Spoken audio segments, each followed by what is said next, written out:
From Fox News, California high school volleyball team with trans athlete sees more forfeits following lawsuit by teammates. A California high school girls volleyball team with a transgender player is facing more forfeits after a lawsuit from teammates. 3 players sued the school district and state agencies, claiming a hostile environment and privacy issues in the locker room, rooted in their religious beliefs. Several schools, including Aquinas and Yucaipa, forfeited games, adding to earlier ones this season. Officials point to state laws allowing trans participation, urging changes through lawmakers. From CNN, GOP lawmaker says Trump is wrong to threaten the media in wake of Kimmel controversy. Retiring GOP Rep Don Bacon sharply criticizes President Trump for threatening media outlets amid the Jimmy Kimmel suspension. Bacon says Trump's threats to pull licenses violate free speech and press freedoms, calling it un-American. The controversy stems from Kimmel's comments on Charlie Kirk's killer, leading to ABC pulling the show after FCC suggestions. Bacon also slams Trump's tariffs, isolationism, and lack of moral clarity on issues like Ukraine.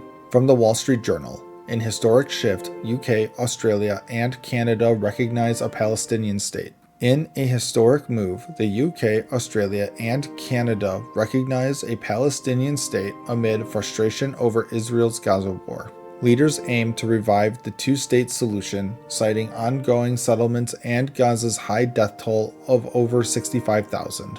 Israel condemns it as rewarding terrorism, with Netanyahu vowing retaliation. More countries may follow at the UN. This shifts from using recognition as a reward, isolating Israel further while empowering moderate Palestinians. From the Charlotte Observer, church leaders indicted on 10 counts. Kingdom of God Global Church leader David E. Taylor and director Michelle Brannon indicted on 10 counts, including forced labor. Allegations include running call centers with unpaid victims, psychological abuse, and misusing donations for luxuries. Victims reportedly faced deprivation of food, sleep, and were pressured to give personal funds to the ministry.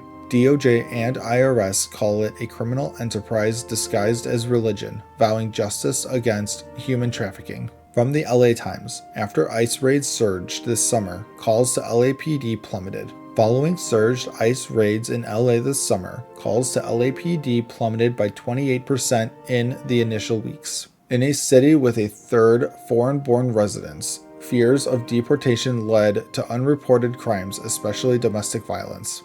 Calls for family disputes fell significantly, echoing past drops of high-profile enforcement or incidents. LAPD reaffirms sanctuary status and boosts outreach, but trust issues persist in immigrant communities. From the Associated Press, after cuts to food stamps, Trump administration ends government's annual report on hunger in America. The Trump administration scraps the USDA's annual hunger report, calling it politicized and inaccurate. This follows July cuts to food stamps, potentially disqualifying 3 million from SNAP benefits. Despite lower poverty rates reported, critics say it's to hide rising hunger from policy impacts. Opponents accuse the move of manipulating data, similar to non-democracies avoiding bad news.